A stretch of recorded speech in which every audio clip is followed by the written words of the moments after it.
Hello and welcome back to the channel for our second video, and today I'm going to do the first part of what I assume will be a multi-part series on the channel.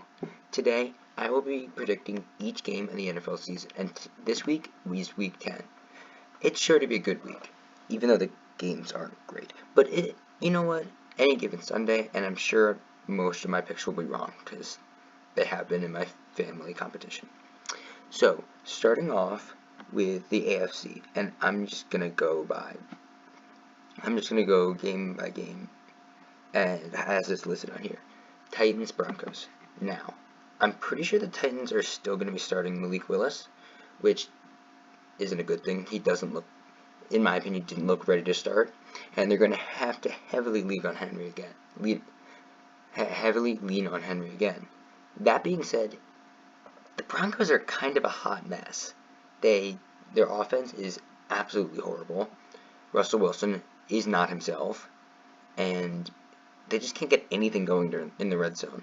Also, the Titans defense did such a good job clamping down Mahomes, well, as much as Mahomes can be clamped down on. And I really think the Titans sneak away a win here. I think it's a close game, maybe like a 20-17 affair, but I really think I've got Titans this week. For the Chiefs-Jags, I kind of think we all know how this is going to end. It's going to be a blowout for the Chiefs, obviously. And Mahomes is going to do amazingly. That secondary is not going to know what hit him. Juju's starting to break out, which I really like. I hope he does. I really wish he does well as a Steelers fan, obviously. And there's not much to say about this game. The Chiefs pretty easily take this. Now, for a game that's going to be sneakily really, really good. Dolphins, Browns. So for the Browns, they're about a week away from getting Watson. It's either next week or the week after that. And Nick Chubb has been running through the NFL this year, and Mari Cooper has been sneakily good. Jacoby Brissett's been okay. He's kind of obviously a backup, but he's also an upper tier backup. He's kind of like Teddy Bridgewater and I guess Trubisky, maybe? I don't know. Considering Trubisky was the week 1 starter and is also a captain. Yeah, I don't know. And the Browns defense is also... the Browns defense is playing very well. Obviously, Myles Garrett is a beast, and he will look to feast on the Dolphins' often shaky O-line. Now, for the Dolphins, they're undefeated when Tua doesn't die, which sadly has happened one out of the previous 9 weeks, but you know, actually twice. He got 2 concussions. Yeah, so it has actually happened twice. Tyreek Hill and Waddle are going to feast on this Browns secondary, and Raheem Mostert has been playing really well. I really like the addition of Bradley Chubb. I think he'll do well, and I think I have the Dolphins sneaking out a win here. It's like a 30-27 type affair. It's going to be high scoring. It's going to be a good game. I'm pretty sure the Dolphins are favored by a little bit, but yeah, I think it's the Dolphins that will take this one. And for the worst game of the week, yeah, this is going to be a pretty bad game. The Raiders suck. The Raiders just flat out suck. I personally had them making the playoffs before the year, but now it looks like they're going to be picking top 5. Yeah, the only bright spot in their team so far has been Devontae Adams, and obviously he's been a pretty bright spot. It's not looking good. At least the quarterback class is good. I don't know. And the Colts, God, they don't have a quarterback. Ellinger looks bad. They don't have a coach. They literally just hired a random, I'm not random. He was an ex-center for them, but still very random hire. It just doesn't make any sense. He has no coaching experience. Are they just going to take Frank Reich's playbook, slap it down on his desk, and say, yep, you're calling them? Even though they're having someone who's never called plays before called plays. So yeah, this could be a disaster. I've got the Raiders winning, but this is like a 13-10 type of game.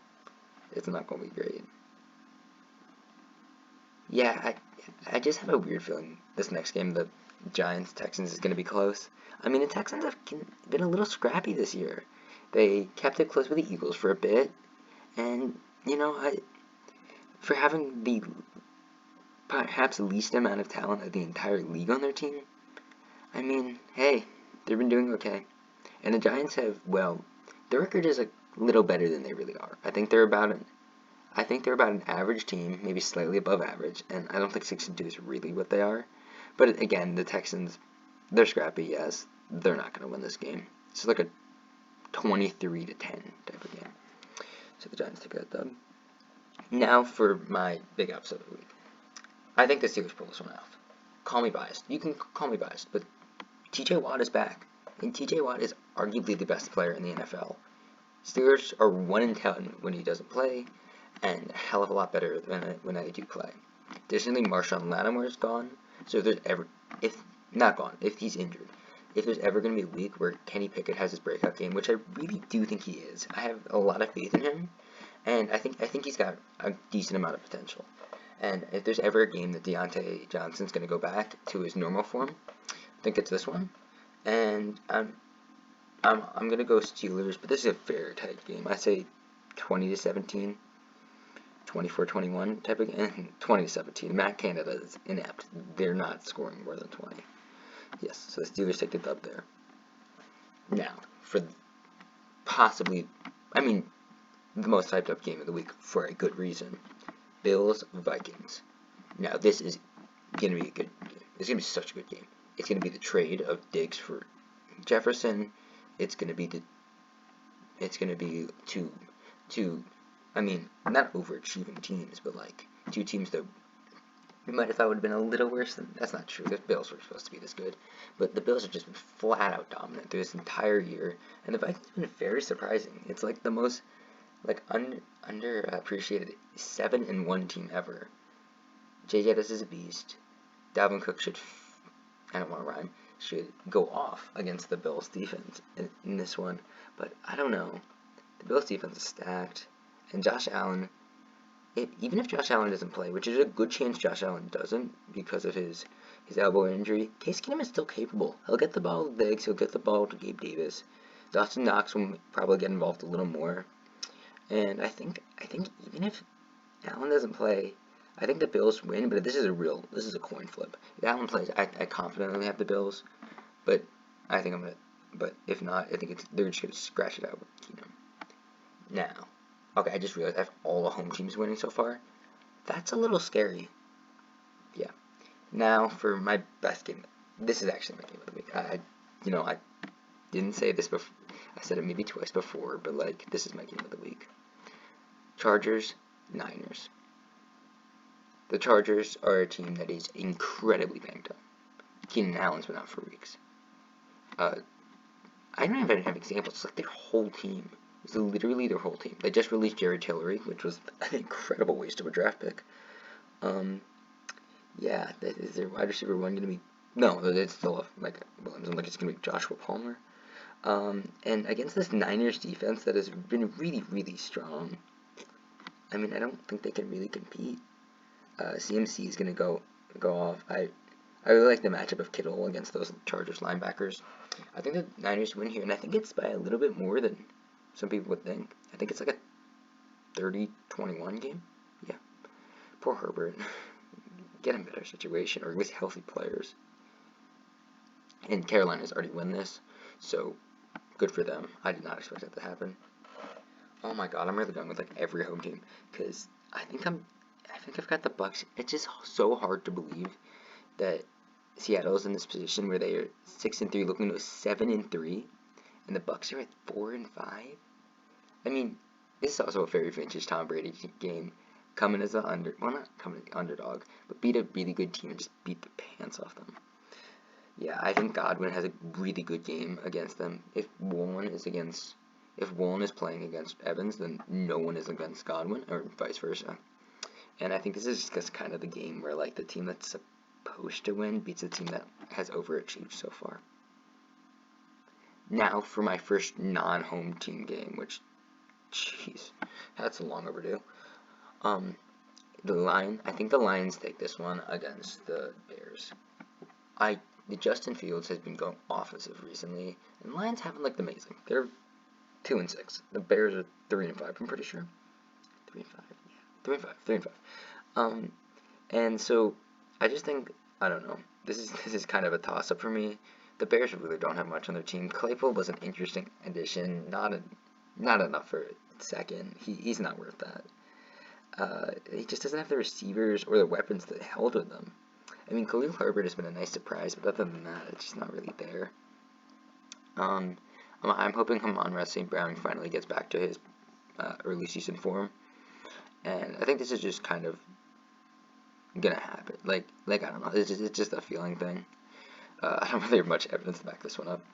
These are both not good teams. Okay. Yeah, and next we have a game that I also would think will be pretty good is Cardinals versus the Rams. I have the Rams on this one because obviously they haven't looking so hot so recently, but I really think that this is the week that they all get together and not steamroll the Cardinals, but this is going to be a convincing victory. The Rams, the Cardinals have looked pretty inept. Cliff Kingsbury has to go.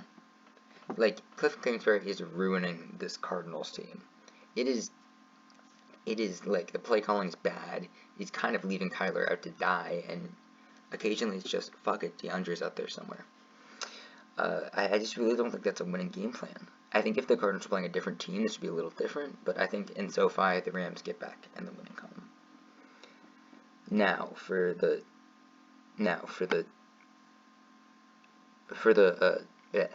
Cowboys versus Green Bay. I think Green Bay takes this one. They're gonna get a win eventually, and I think this is just kind of the fluky game that Aaron Rodgers wins.